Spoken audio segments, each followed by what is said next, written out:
اسی کو مجذوب نے بڑے عجیب طریقے سے سمجھایا، کہتا ہے کہ آنے والی کس سے ٹالی جائے گی، آنے والی کس سے ٹالی جائے گی، اور جان ٹھہری جانے والی جائے گی، روح رگ رگ سے نکالی جائے گی، تجھ پہ ایک دن خاک ڈالی جائے گی۔ السلام علیکم دوستو، آج کے بیان کا عنوان ہے جمعے کے دن کی فضیلت۔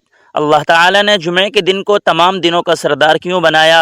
آئیے مل کر اس بیان کو سنتے ہیں۔ صلی اللہ علیہ وسلم نے فرمایا جمعے کا دن قیامت کی نشانی ہے، قیامت کا دن جس دن قائم ہوگا جمعہ ہی ہوگا۔ آج جمعہ تفریح کا دن ہے، آج جمعہ جوئے کا دن ہے، آج جمعہ شراب پینے کا دن ہے، آج جمعہ کھیل تماشا بے حیائی بدماشی کا دن لوگوں نے بنا لیا ہے۔ ایک ہمارا ماحول ہے، آپ ذرا توجہ فرمائیں۔ جمعے کے دن فلموں میں رش ہے، جمعے کے دن سینما کے ٹکٹ کا رش ہے، جمعے کے دن VCR بہت زیادہ چلتے ہیں، جمعے کے دن ٹیلی ویژن پہ بڑا رش ہوتا ہے، جمعے کے دن بدماشی ہے، جوا ہے، بے حیائی، زیادہ سے زیادہ بے حیائی جمعے کے دن ہوتی ہے۔ حالانکہ حضور کریم صلی اللہ علیہ وسلم نے فرمایا جمعے کے دن ایک گھڑی ایسی آتی ہے جو مانگو وہی ملتا ہے، جس حال میں کچھ کوئی مشغول ہوگا وہی اس کی زندگی کا مستقل ذریعہ بن جائے گا۔ کون سمجھائے تمہیں؟ کس کے اندر طاقت اور جرأت ہے کہ قوم کے دھارا پھیر سکے اور قوم کے رخ کو پھیر سکے؟ کون پھیر سکتا ہے؟ اس لیے قرآن کریم نے بار بار للکارا اور فرمایا افلم یہد لہم کم اہلکنا قبلہم من القرون،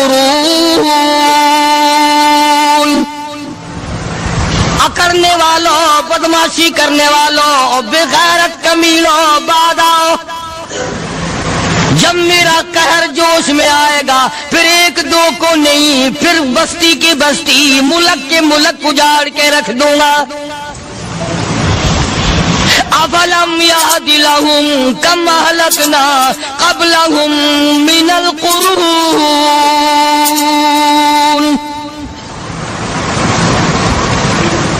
میں نے قرن کے قرن اجاڑ دیے، میں نے روئے زمین کے مالک اجاڑ دیے، میں نے ملکوں کے بادشاہ اجاڑ دیے، میں نے وزیر اعظم اجاڑ دیے، میں نے گورنروں سے بھیک کے ٹکڑے منگوا دیے۔ میں وہ خدا ہوں وَتُعِزُّ مَن تَشَاءُ وَتُذِلُّ مَن تَشَاءُ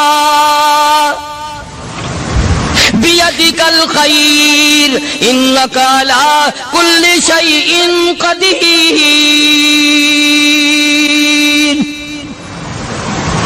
سارا نظام میرے ہاتھ میں ہے، تبارک الذی بیدہ الملک، برکتیں میرے پاس ہے، رحمت میرے پاس ہے، خیر میرے پاس ہے، بھلائی میرے پاس ہے، سلامتی کے خزانے میرے پاس ہے، امن کے خزانے میرے پاس ہے۔ وہو علی بیدہ الملک، ملک میں راج میرا، وہو علی کل شیء قدیر۔ ذرے ذرے پہ قبضہ میرا، پتے پتے پہ قبضہ میرا، پہاڑ کی ایک ایک کنکر پہ قبضہ میرا، سمندر کے قطرے قطرے پہ قبضہ میرا۔ تو ہوتا کون ہے اکڑ کرنے والا؟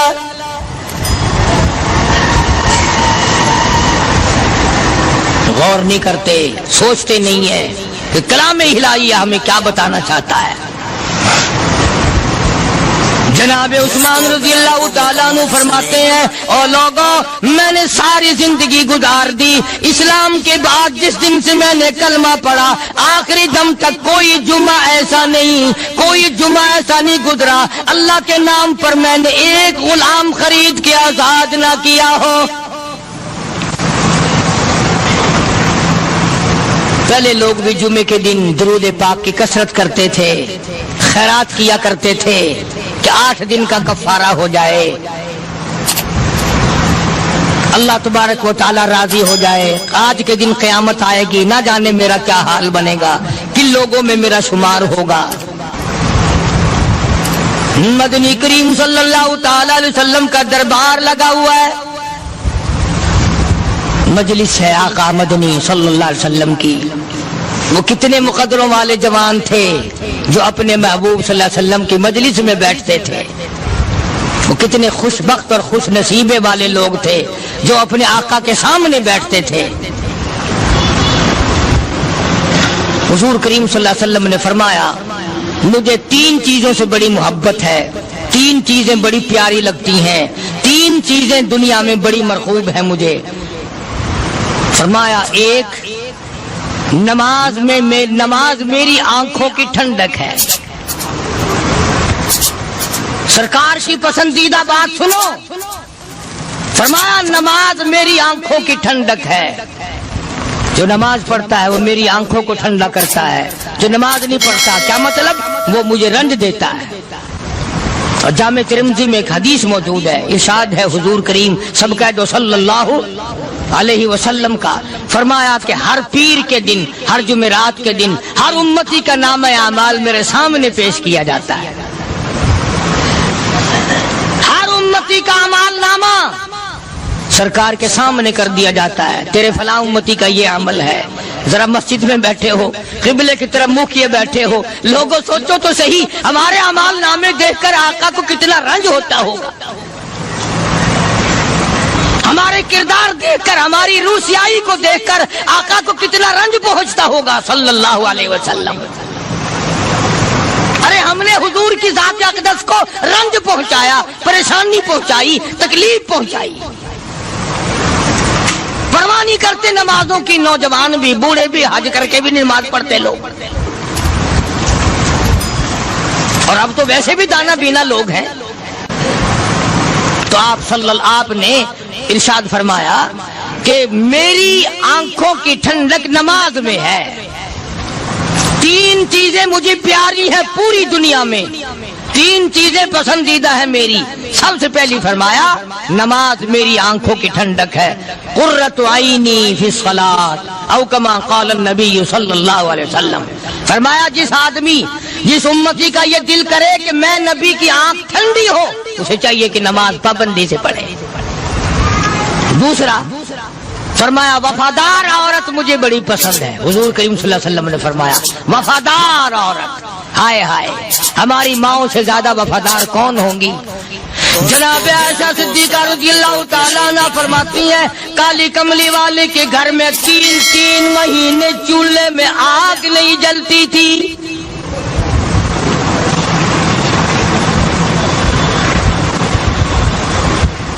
دوسروں کے واسطے ہے سیم و زر و گوہر, اور اپنا یہ حال ہے کہ چولہا ہے بجھا ہوا. جناب عائشہ صدیقہ رضی اللہ تعالیٰ عنہ فرماتی ہیں ہمیں 24 گھنٹے میں 1 پانی کا پیالہ اور 1 کھجور کا دانہ ملا کرتا تھا.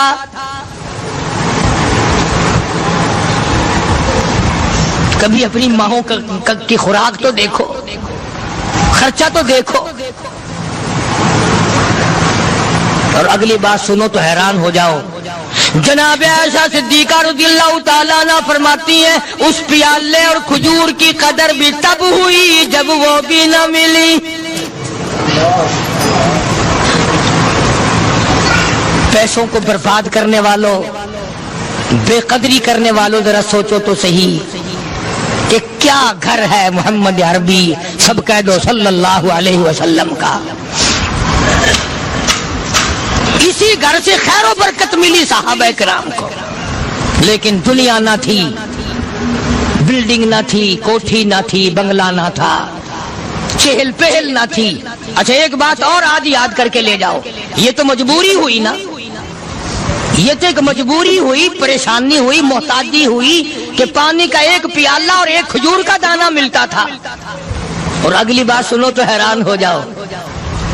مجبوری اور چیز ہے, اختیار سے کرنا اور چیز ہے. جناب فاروق اعظم رضی اللہ تعالیٰ عنہ کی حکومت ہے. عائشہ صدیقہ رضی اللہ تعالیٰ عنہ سال کا خرچہ 12,000 روپیہ بوری میں بھر کر حضرت عمر نے حضرت عائشہ کے گھر پہنچا دیا. لو تمہارا یہ سال کا خرچہ آ گیا. سال کا خرچہ حضرت عمر رضی اللہ تعالیٰ عنہ نے جناب عائشہ صدیقہ رضی اللہ تعالیٰ عنہ کے پاس بھیجا. اتنا بڑا بورا بھر کر آیا. اللہ غنی، بجائے خوش ہونے کے، بجائے مچلنے کے، بجائے فخر کرنے کے، اپنی خادمہ سے فرمانے لگی، حضرت عائشہ خادمہ سے فرمانے لگی، میں نے تو اپنے محبوب صلی اللہ علیہ وسلم کے پیٹ پہ پتھر دیکھے، میں نے تو کالی کملی والے کو فاقے کرتے دیکھا. خادمہ سے فرمانے لگی، اس بوری کے اور میرے درمیان میں کپڑا لٹکا دے، میری آنکھ دیکھنا گوارا نہیں کرتی، میری آنکھ دیکھنا بھی گوارا نہیں کرتی. اس نے کپڑا لٹکا دیا. اس کے بعد خادمہ سے فرمانے لگی، مدینے میں اعلان کراؤ، جس کو خیرات چاہیے وہ عائشہ کے دروازے سے آ کے لے جائے رضی اللہ تعالیٰ عنہ. سارے مدینے میں اعلان ہوگا، خیرات لینے والے آ جاؤ. شیئر ضرور کریں. ایک اور بات تھی اس وقت میں، ضرورت مند جاتا تھا، یہ نہیں کہ ٹیبک میں ہزاروں روپیہ پڑا ہوا پھر بھی مانگ کے کھانا ہے، جیب میں ہزاروں روپیہ پھر بھی مانگنا ہے، پلے سے نہیں کھانا. کہ جتنے بھیک مانگے ہیں نا، بھیک مانگنے والے، 1 کروڑ روپیہ دے دو انشاءاللہ شام کو پھر بھی مانگے گا.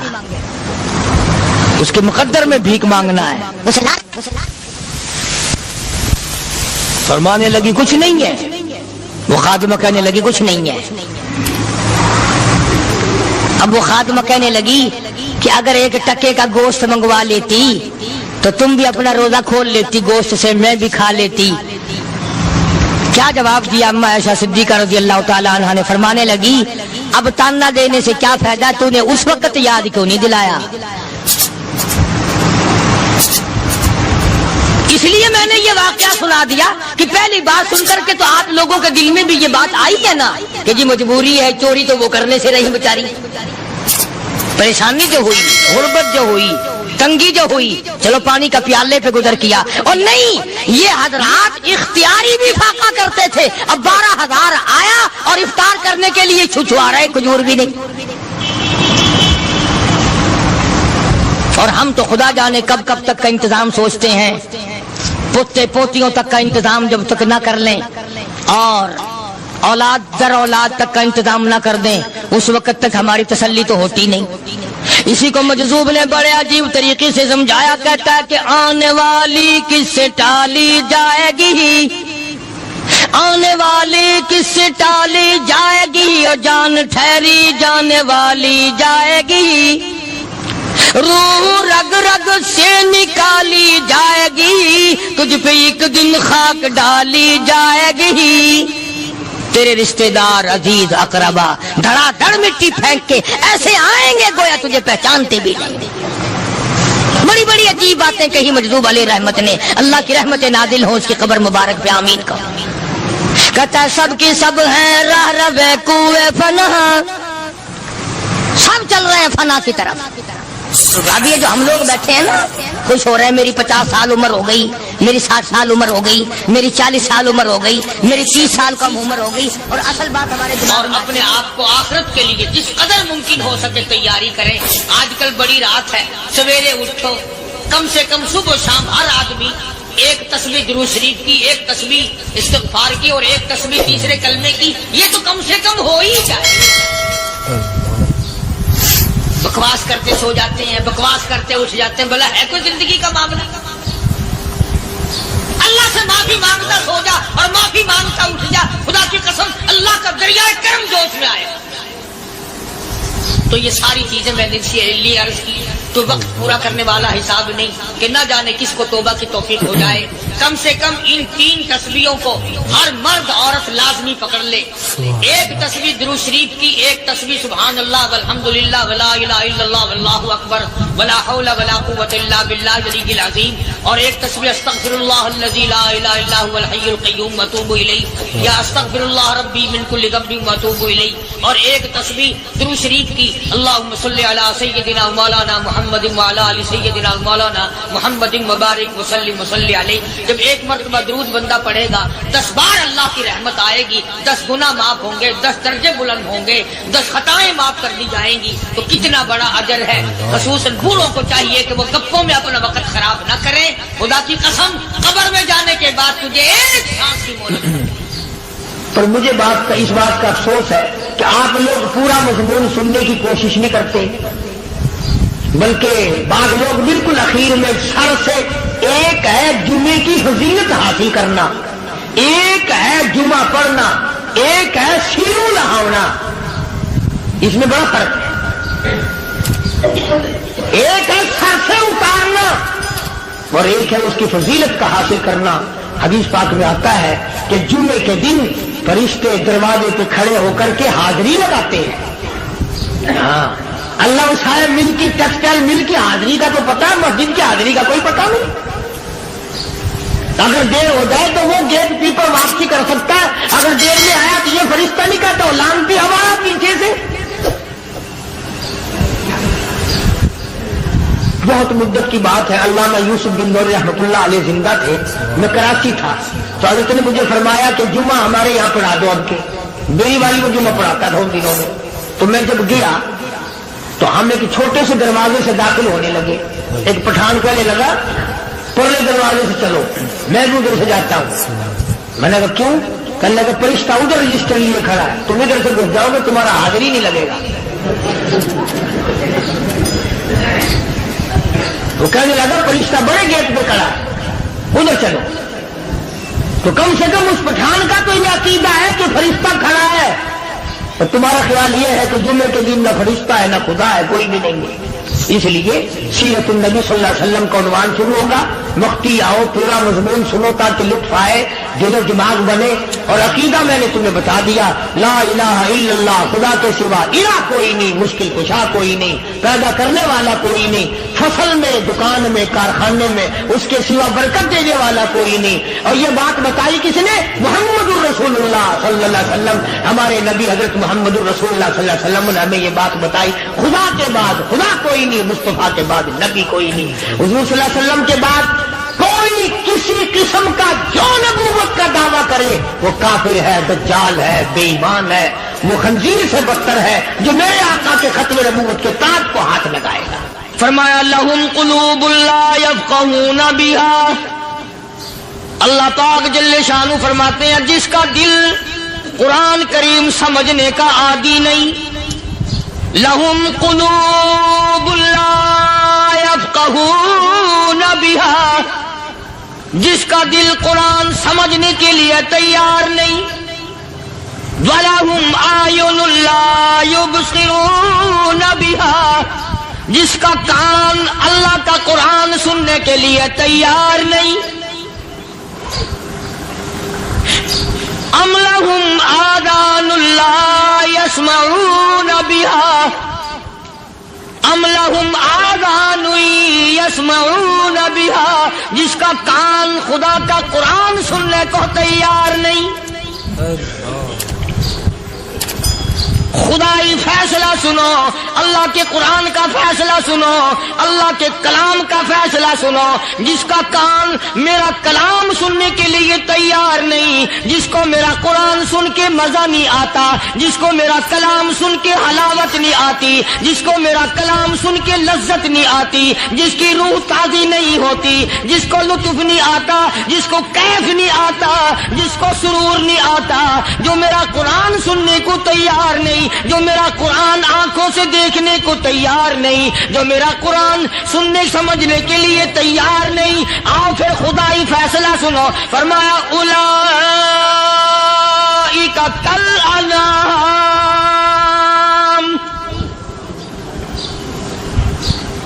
میرا فیصلہ نہیں، کسی پارٹی کا فیصلہ نہیں، کسی فرقے کا نہیں، کسی طبقے کا نہیں، کسی جماعت کا نہیں۔ فرمایا اولئک الانعام، پیدا کرنے والا مالک و خالق کہتا ہے مجھے اپنی کبریائی کی قسم یہ سارے جانور ہیں۔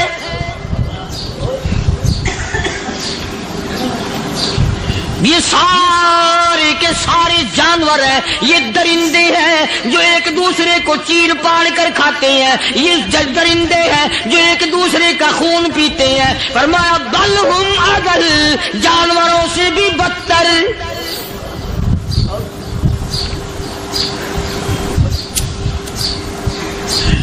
جس کے دل میں قرآن سن کر ترس نہیں، جس دل میں رحم نہیں، اپنے سے کمزور دیکھ کر جس کے دل میں شفقت نہیں، مہربانی کا مادہ نہیں، فرمایا وہ کوئی بندہ ہے، وہ تو جانور ہے۔ اور خدا قسم میں آ گیا، فرمایا بل ہم اضل، اس سے بھی بدتر۔ اللہ والے جو ہیں وہ ان خصلتوں کو دور کراتے ہیں، اور وہ آدمی کے مزاج اور دل میں سے ایسی چیزیں نکالتے ہیں جو اس کی بربادی کا ذریعہ بنتا ہے۔ دل کی بیماریوں کا کسی کو فکر نہیں، بخار ہو جائے آپ چڑھ جائے آپ کو پتہ چل جاتا ہے، نزلہ ہو جائے آپ کو پتہ چل جاتا ہے، کھانسی ہو جائے پتہ چل جاتا ہے، دل کی بیماریوں کا کیا پتہ چلے؟ صحابہ اکرام رضوان اللہ تعالی علیہم اجمعین کی جماعت کے اللہ پاک کے محبوب حضرت محمد الرسول اللہ صلی اللہ تعالی علیہ وسلم نے دلوں کی صفائی کی پہلے لوگ جھونپڑیوں میں کچے کوٹھوں میں رہتے تھے، نہ اتنی صفائی تھی نہ اتنی ترقی تھی۔ آج برتنوں کی صفائی دیکھو، کپڑوں کی صفائی دیکھو، مکان کی صفائی دیکھو، رات دن بس اسی دھندے میں لگے ہوئے، سارا دن برتن دھونے سے فرصت نہیں، سارا دن کپڑوں کے بناؤ اور سنوار میں فرصت نہیں۔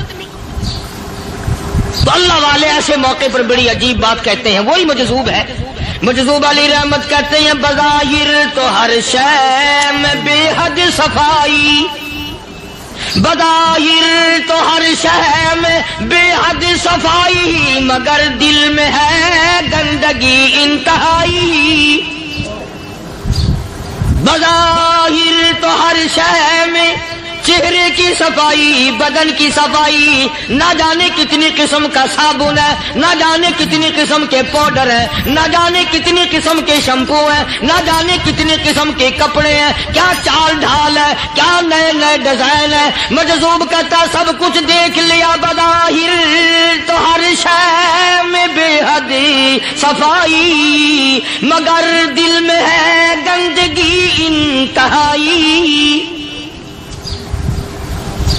جس یار کی بیٹھک میں بیٹھ کے کھانا کھایا، جس رشتہ دار کی بیٹھک میں بیٹھ کے کھانا کھایا، اسی کی بیل کو دیکھ کر آبرو پہ ڈاکہ ڈالنے کا پروگرام ہے۔ جس دوست کے گھر میں بیٹھ کے کھانا کھایا، اسی دوست کی بیوی کی عزت لوٹنے کا پروگرام ہے۔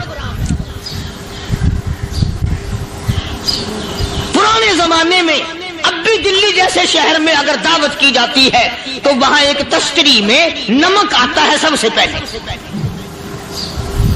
عرب میں بھی دستور تھا پرانے زمانے میں، اگر کوئی دعوت کرتا، کوئی تقریب کرتا، سب سے پہلے نمک آتا تھا۔ ایک ایک انگلی ہر شخص نمک چاٹتا تھا۔ کیا مطلب؟ جس نے نمک چاٹ لیا اب وہ نمک حرامی نہیں بنے گا۔ اس گھر میں چوری کرنا، اس گھر کی آبرو کا غلط تصور لانا، اس گھر کے مال میں خیانت کرنا وہ حرام سمجھتا تھا جس گھر کا میں نے نمک چکھ لیا۔ اور مسلمانوں کی بات نہیں، ہندوؤں کی بھی یہ باتیں تھی۔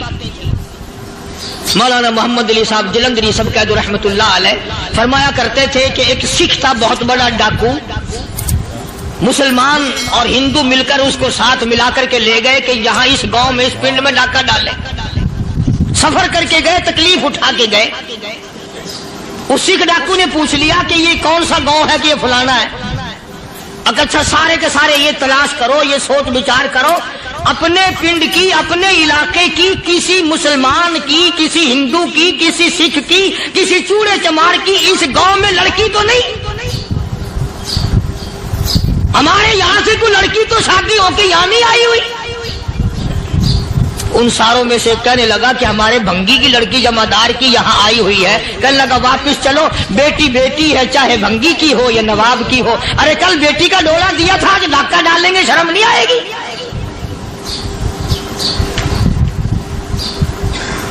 آج وہ تصور کہاں چلے گئے؟ اور ہم سب روتے پھرتے ہیں سکون نہیں، سکون نہیں، اطمینان نہیں۔ ارے اطمینان آئے گا کیسے؟ ہمارے دل بے ایمان ہے، نیتیں خراب ہے، آئے گا کہاں سے؟ صحابہ کرام رضوان اللہ تعالی علیہ مجمعین کی جماعت نے اس قدر اس بات پہ محنت کی اور کوشش کی کہ غلط لقمہ بھی پیٹ کے اندر نہ چلا جائے۔ چنانچہ میں علی الاعلان کہتا ہوں 1,29,000 صحابہ کرام کالی کملی والے کے دیوانے اور پروانے، حضور کے یار جانثار، حضور کے ساتھ فاقہ کھانے والے، فاقوں مرنے والے، پتھر کھانے والے، اپنے بچوں کے ٹکڑے ہوتے ہوئے دیکھ کر لا الہ الا اللہ محمد الرسول اللہ کی صدا بلند کرنے والے صحابہ کرام کا یہ حال تھا۔ پیدل سفر کر کے جاتے تھے یہودی عیسائی، شام نکل گئے، فلسطین نکل گئے، ہندوستان آ گئے، 2 سال لگ جاتے تھے، اپنی جوان بیٹیوں کو مسلمانوں کے گھروں میں چھوڑ کے آ جاتے تھے۔ کبھی نگاہ نبوت نے جن کو رنگ دیا تھا، کبھی کسی صحابی پہ ذرہ برابر الزام نہیں لگا۔ ان یہودیوں کا، ان عیسائیوں کا یہ عقیدہ تھا کہ محمد صلی اللہ علیہ وسلم کے جو غلام ہیں ان کی نگاہ بھی پاک ہے، ان کے دل بھی پاک ہیں، ان کے ارادے بھی پاک ہیں، ان کے ہاتھ بھی پاک ہیں۔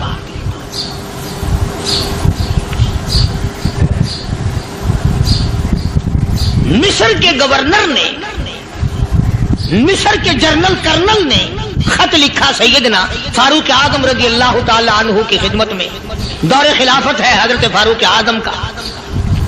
کیا خط لکھا کہ حضور مجھے کافی وقت گزر گیا ہے اور فلاں علاقے میں آپ کے حکم سے ہم نے جانا ہے اور راستہ صرف ایک ہے اور اس راستے میں جال بچھا دیا گیا۔ اب مجھے مشورہ دیں میں کیا کروں، حکم دیں مجھے۔ جال کیا بچھا دیا گیا کہ ہمیں پتہ چل گیا ہے عیسائیوں نے پروگرام بنایا، سینکڑوں لڑکیاں تلاش کر کر کے بڑی خوبصورت حسینہ اکٹھی کی ہیں، ان کو گانے بجانے کی ٹریننگ دی ہے، ان کو اچھی اچھی آوازوں والی لڑکیاں ڈھونڈ کے لائے ہیں، اور انہوں نے یہ پروگرام بنایا کہ جب مسلمانوں کی فوج اس گلی سے گزرے گی ان کوٹھوں کے اوپر چڑھ کے گانا بجانا کریں گے تاکہ ان کے دل میں بدماشی آئے اور ان کا بیڑا غرق ہو۔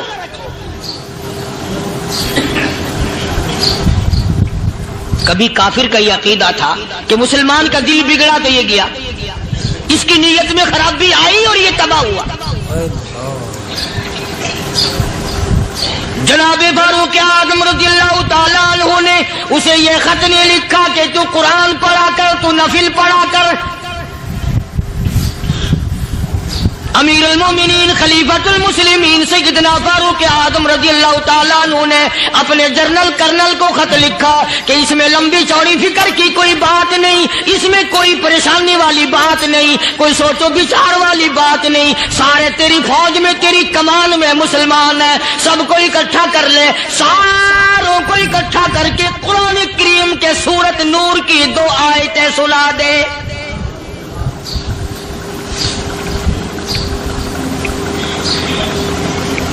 یہ بھی نہیں فرمایا کہ سزا سناؤ، اتنے کوڑے لگیں گے، جو خلاف کرے گا یوں قید ہوگی، یوں کورٹ مارشل کر دیا جائے گا، کچھ نہیں۔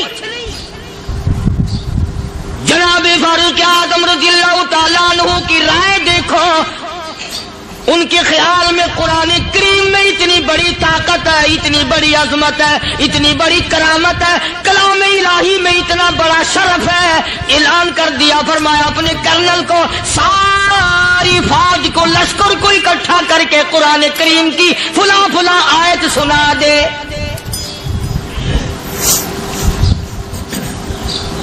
اور اس کے بعد بے دھڑک فوج کو، لشکر کو اسی راستے سے گزار کے لے جا، بے دھڑک لے جا۔ ہائے کبھی قرآن کی 2 آیتوں سے کام بن جاتا تھا، اب سارے قرآن سے میرا تیرا کام نہیں بنتا۔ قصور قرآن کا نہیں ہے، یہ میرا تیرا ہے۔ یہ تو اتنی وفادار کلام ہے، اتنی پاک کلام ہے، خدا کی قسم ہزاروں رجسٹروں کے گتے